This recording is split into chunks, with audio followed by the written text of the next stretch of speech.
Une grève à l'appel de la principale organisation syndicale malienne a paralysé lundi les banques et les services publics à Bamako dans un contexte social et politique qui se tend sous les autorités de transition.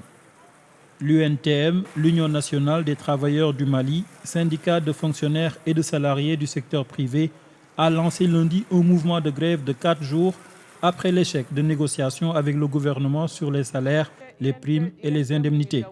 L'UNTM a brandi la menace d'un mouvement illimité. Le gouvernement de transition du 5 février avait laissé entendre, il y a eu des réunions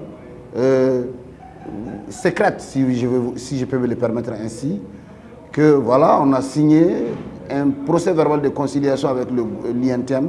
Nous allons les trimballer jusqu'à la fin de la transition. L'instant où je vous parle, la grève est largement suivie et le pays est littéralement paralysé.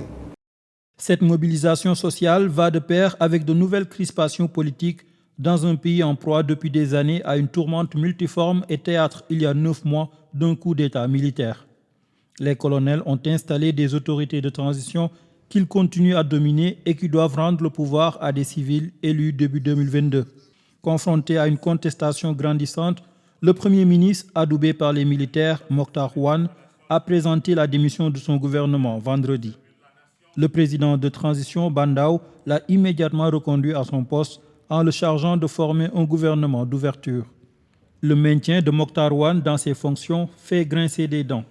Le mouvement du 5 juin, collectif qui fut l'an dernier le fer de lance de mois de manifestations achevées par le putsch d'août, a exprimé son refus de participer à la formation d'un nouveau gouvernement.